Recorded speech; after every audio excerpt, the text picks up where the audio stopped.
Shri T Harish Rao గారు. ఉప ముఖ్యమంత్రి గారు సమాధానాన్ని దాటవేసే ప్రయత్నం చేశారు అధ్యక్ష. మేము సూటిగా అడిగింది ఎన్ని డిఏలు పెండింగ్ లో ఉన్నాయి అని అడిగాము. ఈ దేశంలో ఏ రాష్ట్రంలో లేని విధంగా ప్రభుత్వ ఉద్యోగులకు ఈ ప్రభుత్వం 5 డిఏలు పెండింగ్ లో పెట్టింది. ఆ 5 డిఏలు ఎప్పట్లోగా చెల్లిస్తారో మంత్రి గారు సూటిగా సమాధానం చెప్పాలి. ఒకటి అధ్యక్ష.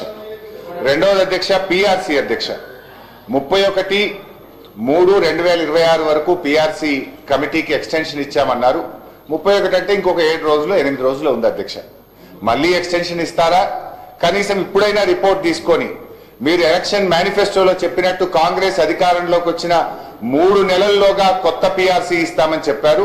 దాదాపు 3 ఏళ్లుగా వస్తా ఉంది అధ్యక్ష. మళ్ళీ ఎక్స్టెన్షన్ ఇస్తారా? దయచేసి ఇప్పుడైనా ఆ కొత్త పిఆర్సీని మళ్ళీ ఎక్స్టెన్షన్ ఇవ్వకుండా ఉద్యోగస్తులకు అందించాలి. అది ఎప్పటిలోకి ఇస్తారో మంత్రి గారు స్పష్టంగా చెప్పాలని అడుగుతున్నాం. నంబర్ 2 అధ్యక్ష. నంబర్ 3 అధ్యక్ష, రిటైర్డ్ ఉద్యోగుల వెతలు అంతా ఇంత కాదు అధ్యక్ష. 30-35 ఏళ్లు ప్రభుత్వం కోసం పనిచేసిన రిటైర్డ్ ఉద్యోగులు జీవిత చివరాంకంలో వైద్యం అందక పిల్లల పెళ్లిళ్లు చేయలేక చాలా ఇబ్బంది పడతా ఉన్నారు అధ్యక్ష. దయచేసి ఆ రిటైర్డ్ ఉద్యోగులు ఎంతమంది రిటైర్ అయ్యారు, వాళ్ళకి చెల్లించాల్సింది ఎంత, ఇప్పటి వరకు ప్రభుత్వం ఎంత చెల్లించింది, ఎప్పట్లోగా వారికి రావాల్సిన బకాయిలు పూర్తిగా చెల్లిస్తారో మరి దయచేసి మంత్రి గారు సూటిగా సమాధానం చెప్పాలి. వాళ్ళందరూ సెక్రటరియట్ చుట్టూ, మంత్రులు శాసనసభ్యుల చుట్టూ పాపం రోజు తిరుగుతా ఉన్నారు అధ్యక్ష. రిటైర్ అయిన తర్వాత ప్రశాంతంగా జీవితాన్ని గడపాల్సినటువంటి రిటైర్డ్ ఉద్యోగులు ఇలా రోడ్ల మీద కూర్చొని ధర్నాలు చేయాల్సినటువంటి పరిస్థితి ఏర్పడతా ఉంది అధ్యక్ష. సో దయచేసి నేను ప్రభుత్వాన్ని కోరేది ఒకటే అధ్యక్ష, మీరు రిటైర్డ్ ఉద్యోగులకు డబ్బులు ఇవ్వడానికి నిధులు లేకనా లేక మనసు లేకనా నాకైతే అర్థమైతలేదు అధ్యక్ష. ఫ్యూచర్ సిటీకి 1,00,000 కోట్లు ఉన్నాయంటారు, మూసీకి 1,00,000 కోట్లు ఉన్నాయంటారు, అందాల పోటీలకు డబ్బులు ఉన్నాయంటారు, ఫుట్బాల్ షోకులకు డబ్బులు ఉన్నాయంటారు. వాటన్నిటికీ డబ్బులు 3వ క్యాంప్ ఆఫీస్ మీరు కట్టుకుంటారు, ముఖ్యమంత్రి గారు 100 కోట్లతో క్యాంప్ ఆఫీస్ కట్టారు. సరే మీరు కట్టుకోండి, మాకు అభ్యంతరం లేదు. కానీ ఎందుకు ఈ ఉద్యోగుల పిఆర్సీ డిఏలు పెండింగ్ లో పెడతా ఉన్నారు? ఎందుకు రిటైర్డ్ ఉద్యోగుల ఉసురు పోసుకుంటున్నారు? ఎప్పట్లోగా రిటైర్డ్ ఉద్యోగుల బకాయిలు పూర్తిగా చెల్లిస్తారు? ఇప్పటి వరకు ఎంత చెల్లించారు, ఎప్పట్లోగా పూర్తి చేస్తారో మంత్రి గారు సూటిగా సమాధానం చెప్పాలి. అదేవిధంగా ఈ 5 డిఏలు ఎప్పట్లోగా ఇస్తారు? పిఆర్సీ మళ్ళీ ఎక్స్టెన్షన్ ఇస్తారా? దయచేసి ఇప్పుడైనా రిపోర్ట్ తీసుకొని ఉద్యోగస్తులకు పిఆర్సీ ఇస్తారా? ఆనాడు కేసీఆర్ గారు ఐఆర్ ఇచ్చారు, మరి మీరు ఏమన్నా ఐఆర్ను పెంచైనా సరే ఉద్యోగస్తులకు ఏమైనా మరి వారికి రిలీఫ్ ఇస్తారని చెప్పి మీ ద్వారా ముఖ్యమంత్రి ఉప ముఖ్యమంత్రి గారిని కోరుతా ఉన్నారు. శ్రీ కేపీ వివేకానంద గారు. ధన్యవాదాలు అధ్యక్ష.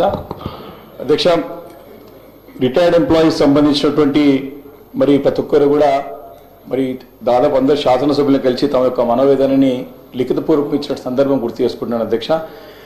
ఇప్పటికే టెంట్లు వేసుకుని ధర్నాలు చేస్తా ఉన్నారు రిటైర్డ్ ఎంప్లాయీస్ అంతా కూడా. ఇంతకుముందు ఇద్దరు చెప్పినట్టుగా మరి 30-40 సంవత్సరాలు తమ జీవితానంతా కూడా దారపోసి రాష్ట్ర అభివృద్ధిలో ప్రగతిలో భాగస్వాములై ముందుకు తీసుకువచ్చి రిటైర్డ్ అయిన తర్వాత ఇలాంటి మనోవేదన గురవుతూ వారికి ఒక అభద్రతా భావం ఏర్పడేది అధ్యక్ష. ఒక చిన్న చూపు చూస్తుంది ప్రభుత్వం అనే ఒక భావం వాళ్ళు ఏర్పడ్డది అధ్యక్ష. దాదాపు ఇప్పటికే అంటే 200 సంవత్సరాలు కావస్తుంది ప్రభుత్వం తన మేనిఫెస్టోలో చాలా స్పష్టంగా తెలియజేసింది. అధికారం రాగానే సిపిఎస్ స్కీమ్ నుంచి ఓపీఎస్ తీసుకొస్తామని చెప్పి ఉద్యోగస్తుల గురించి చెప్పింది అధ్యక్ష. దాని గురించి మరి ఇప్పటివరకు కూడా ఎక్కడ ప్రస్తావన లేదు అధ్యక్ష. దీని గురించి క్లారిటీ ఇవ్వాల్సిందిగా అనే ప్రభుత్వాన్ని మీ ద్వారా అడుగుతాను అధ్యక్ష. అదే అధ్యక్ష, రిటైర్మెంట్ ఉద్యోగస్తుల విషయం వచ్చేసరికి అధ్యక్ష, గతంలోనే ఈ యొక్క అంశం ప్రస్తావనకు వచ్చింది అధ్యక్ష.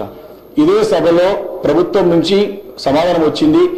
దాదాపు 10,000 కోట్లు ఈ రోజు వరకు మాకున్న అంచనా ప్రకారం సబ్జెక్ట్ టు కరెక్షన్ దాదాపు ఈ రోజు వరకు ఈ బెనిఫిట్స్ స్టాచ్యుటరీ బెనిఫిట్స్ ఏమైతుంటాయో ఉద్యోగస్తులు తమకు హక్కుగా రావాల్సిన డబ్బులు అధ్యక్ష 10,000 కోట్ల రూపాయల వరకు బకాయిలు పడ్డాయని స్పష్టంగా తెలియవస్తుంది అధ్యక్ష. దానిపైన ఏమైనా కరెక్షన్స్ చేయొచ్చు గౌరవ ఉప ముఖ్యమంత్రి గారు. ఇదే ఒక చెల్లింపులకు ఏ రకంగా చెల్లిస్తారు, ఎప్పుడో చెల్లిస్తారన్న ప్రశ్నకి ప్రభుత్వం నుండి నెలకి 700 కోట్ల రూపాయలు ఇస్తామని చెప్పి ఇదే సభలో ఇచ్చిన మాట వాస్తవమా కాదా, దానికి స్పష్టంగా సమాధానం చెప్పాలా. చేస్తే చేయలేదు కాబట్టి ఎందుకు చేయలేకపోతున్నారు మరి సభలో అనౌన్స్ చేసినటువంటి ప్రభుత్వమే చేయలేకపోతే మరి ఉద్యోగస్తులు ఇప్పటికీ ఒక ప్రశ్నకి సమాధానం, ఈ ప్రశ్న గురించి యావత్ తెలంగాణ రాష్ట్రంలో ఉన్నటువంటి ఉద్యోగస్తులు రిటైర్డ్ ఉద్యోగస్తులు ఎంతో ఆశతోని ప్రభుత్వం నుంచి సమాధానం వేచి చూస్తా ఉన్నారు. వారికి భరోసా కల్పించాలా, వారికి నమ్మకం కల్పించాలా. మీరు ఇచ్చిన మాట గతంలో నిలబెట్టుకోలేదు, ఇప్పుడు కూడా నిలబెట్టుకునే విధంగా చేయకపోతే మాత్రం మనపై నమ్మకం పోతుంది, ప్రభుత్వం విశ్వాసం కోల్పోతుంది అని చెప్పి ఈ సందర్భంగా మనవి చేస్తున్నారు అధ్యక్ష. మరి అదేవిధంగా ఇప్పుడు రిటైర్మెంట్ బెనిఫిట్స్ ఏమైనా కావాలంటే కోర్టుకు వెళ్ళి డైరెక్షన్స్ వస్తే తప్ప వారికి వస్తుంది లేదు అధ్యక్ష. లేకపోతే మరి దళాలను పట్టుకొని మీడియాలను పట్టుకొని సెక్రటరీ చుట్టూ తిరుక్కుంటూ దళాలను నమ్ముకొని కమిషన్లు ఇచ్చుకుంటే వారికి ఈ యొక్క బకాయిలు వస్తున్నాయి అధ్యక్ష. ఇది స్పష్టంగా బయట కనపడుతుంది అధ్యక్ష. కాబట్టి ఇలాంటి పరిస్థితి రానివ్వకుండా మరి ఉప ముఖ్యమంత్రి గారు దీన్ని ఖచ్చితంగా రిటైర్మెంట్ ఉద్యోగస్తుల యొక్క చెల్లింపులకు ఇవ్వాలి అధ్యక్ష. ఎందుకంటే దాదాపు 30 మంది ఉద్యోగస్తులు చనిపోయారు అధ్యక్ష ఈ మధ్య కాలంలో అధ్యక్ష.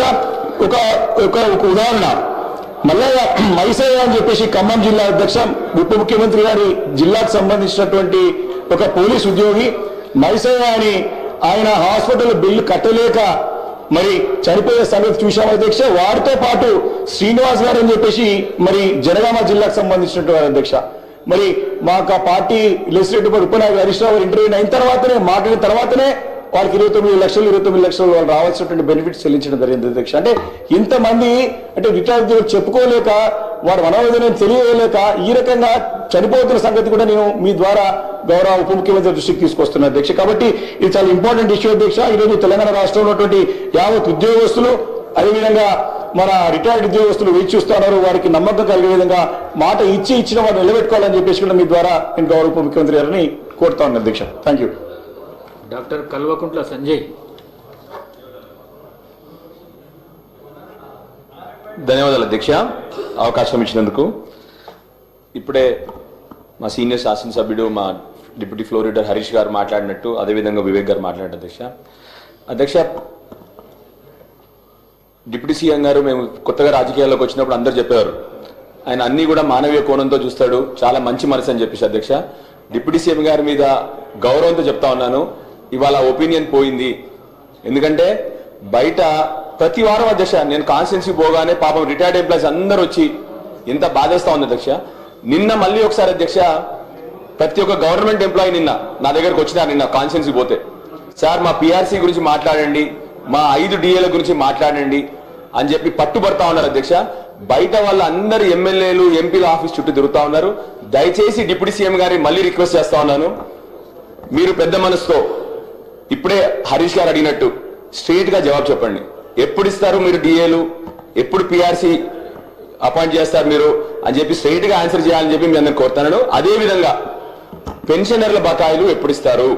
వాళ్ళు నిజంగా అధ్యక్ష మీ అందరికి తెలుసు, అందరు కూడా 60 ఏళ్ళు దాటిన వాళ్ళు వాళ్ళు పెన్షనర్లు అంటే వాళ్ళ ఆరోగ్యానికి కానీ వాళ్ళ ఇంట్లో పెళ్లిళ్ళకి కానీ వాళ్ళ ఇంట్లో దేనికి కూడా డబ్బులు లేని పరిస్థితి వాళ్ళ అధ్యక్ష. దయచేసి అన్ని సంవత్సరాలు వాళ్ళు కష్టపడి కాపాడుకున్న వాళ్ళ డబ్బుల్ని మేము ఇవ్వమని చెప్తా ఉన్నాం తప్ప ఏదో గొంతమ్మ కోరికలు వాళ్ళు కోరట్లేదు.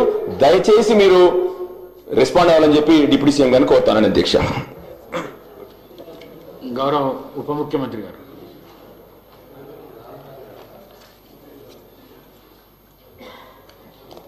అధ్యక్ష, హరీష్ రావు గారు తర్వాత వివేకానంద గారు డాక్టర్ గారు అడిగిన ప్రశ్నలన్నిటికీ కూడా నేను నేరుగానే సమాధానం చెప్పాలని అనుకుంటున్నాను. కొద్ది సమయం కూడా ఇవ్వాల్సిందిగా కోరుతా ఉన్నాను. హరీష్ రావు గారు ఒక ప్రశ్న దాటేయటానికి ఉప ముఖ్యమంత్రి గారు ఫైనాన్స్ మినిస్టర్ గారు ప్రయత్నం చేశారని చెప్తా ఉన్నారు.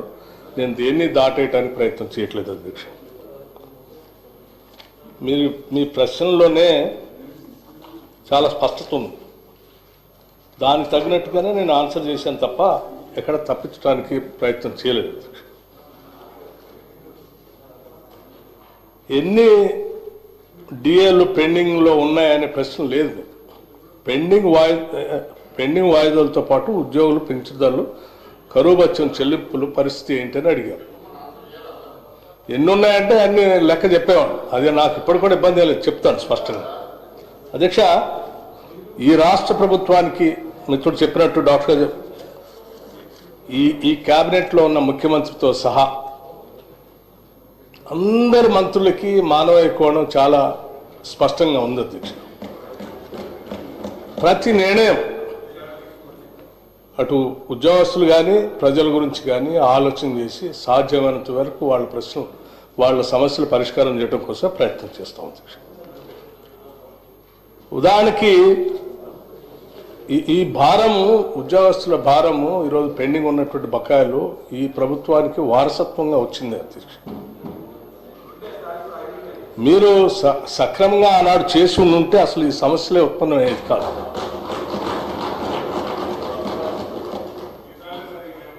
కరువు భత్యం డిఏ విషయంలో గత బీఆర్ఎస్ ప్రభుత్వం 1/7/2022, 1/1/2023 మరియు 1/7/2023 నుండి ఉద్యోగులకు ఇవ్వాల్సిన డిఏ బకాయిలు ఇవ్వకపోవటం వల్లనే ప్రస్తుత ప్రభుత్వమే ఇవ్వాల్సిన పరిస్థితి ఏర్పడింది.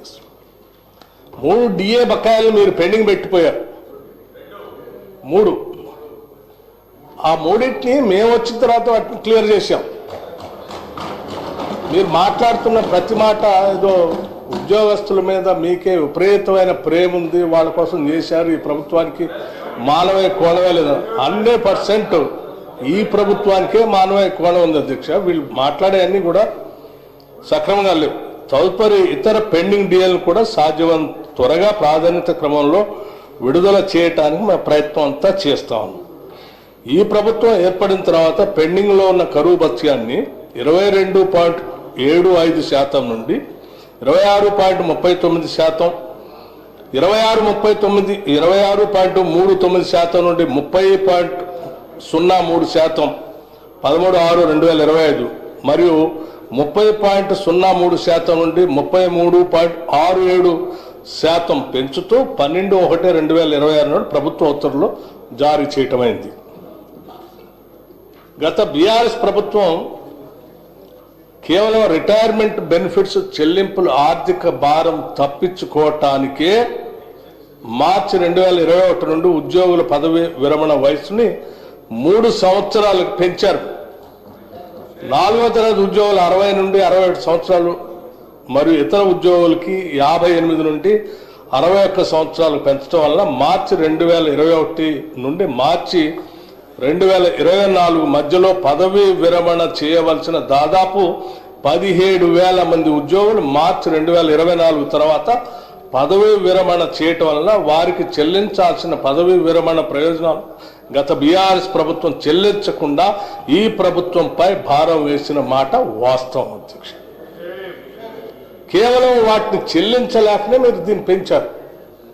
అంతేకాకుండా ఏప్రిల్ 2020 నుండి మార్చి 2021 వరకు ఉద్యోగులకు చెల్లించాల్సిన పిఆర్సి 2020 బకాయిలు కూడా పదవీ విరమణ సమయంలోనే చెల్లించే విధంగా గత ప్రభుత్వం తీసుకున్న నిర్ణయం కారణంగా ఏర్పడ్డ అదనపు భారాన్ని కూడా ఈ ప్రభుత్వమే చెల్లించింది.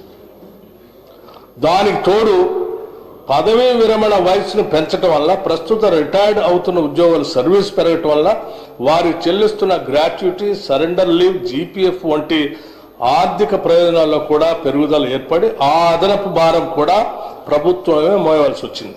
ఈ ప్రభుత్వమే మోయవలసి వచ్చింది. మొత్తంగా వారు గత ప్రభుత్వం చెల్లించాల్సిన రిటైర్మెంట్ ప్రయోజనాలు 3 సంవత్సరాలు వాయిదా వేసి మాపైకి, ఈ ప్రభుత్వం పైకి బదలాయించారు. అయినా ఈ చర్యతో అధిక ఆర్థిక ప్రయోజనం కూడా ఈ ప్రభుత్వం చెల్లించాల్సి వస్తుంది. దీంతో ఈ ప్రభుత్వంపై అదనపు భారం పడింది. అయినప్పటికీ కూడా మేము ఆ భారాన్ని కూడా మోస్తూ న్యాయం చేస్తున్నాం. గత బీఆర్ఎస్ ప్రభుత్వం డిసెంబర్ 2023 నాటికి 40,154 కోట్ల రూపాయలు వివిధ రకాల బిల్లులు పెండింగ్ పెట్టిన విషయం ఈ సభ ముందు శ్వేతపత్రం ద్వారా తెలిపిన విషయాన్ని కూడా నేను మరొకసారి గుర్తు చేస్తా ఉన్నాను అధ్యక్ష. అందులో ఉద్యోగస్తులకు సంబంధించి బకాయిలు 4,575 కోట్ల పైగా ఉన్న విషయం కూడా తెలిసింది. గత ప్రభుత్వం ఎంతగానో పెండింగ్ బిల్లులు మా పైన మోపినప్పటికీ ఈ ప్రజాప్రభుత్వ అభివృద్ధి కార్యక్రమాలు మరియు ప్రజా సంక్షేమ కార్యక్రమాలు చేసుకుంటూనే ఉద్యోగులకు సంబంధించిన పెండింగ్ బిల్లులను కూడా సాధ్యమైనంత త్వరగా ప్రాధాన్యత క్రమంలో విడుదల చేయడానికి కృషి చేస్తూ ఉన్నాం. అంతేకాదు గత ప్రభుత్వం ఉద్యోగులు ప్రతి నెలా చెల్లించవలసిన జీతాల విషయంలో కూడా గత ప్రభుత్వ హయాంలో 15వ తేదీ వరకు కూడా చెల్లించలేనటువంటి పరిస్థితులను చూసి మనం అందరం గమనించాం, ఉన్నది కూడా. అటువంటి జీతాలు ఫస్ట్ తారీఖు కూడా ఇవ్వలేనటువంటి పరిస్థితుల్లోంచి 15వ తారీఖు దాకా నెట్టివేసినట్టు ఆనాటి పరిస్థితులను సరిదిద్ది ఈ ప్రభుత్వం ప్రజాప్రభుత్వం అధికారంలోకి వచ్చిన తర్వాత ప్రతి నెల 1వ తేదీనే ఉద్యోగులకు జీతాలు చెల్లించడం ఈ ప్రభుత్వం చేస్తున్నటువంటి విషయం కూడా ఈ సభలో ఉన్నటువంటి సభ్యులు అందరూ గమనించవలసిందిగా నేను విజ్ఞప్తి చేస్తున్నాను. అంతేకాదు మిత్రుడు చెప్పినట్టు ఈ ప్రభుత్వం అధికారంలోకి వచ్చిన తర్వాత ఈ బిల్లులు పెండింగ్లన్నీ లెక్కేసి ప్రతి నెల 700 కోట్ల రూపాయలు పెండింగ్ బిల్లులు ఉద్యోగులకు ఇస్తామని చెప్పినటువంటి మాట ప్రకారం ప్రతి నెల 700 కోట్ల రూపాయలు ఉద్యోగుల పెండింగ్ బిల్లులు రిలీజ్ చేసుకుంటూ మొదటి తారీఖు జీతాలతో పాటు ఈ పెండింగ్ బిల్లులు 700 కోట్ల రూపాయలు చేసుకుంటూ పోతా ఉన్నాం. ఆ 700 కోట్ల రూపాయలు కూడా మీరు పెట్టినటువంటి పెండింగ్ బకాయిలు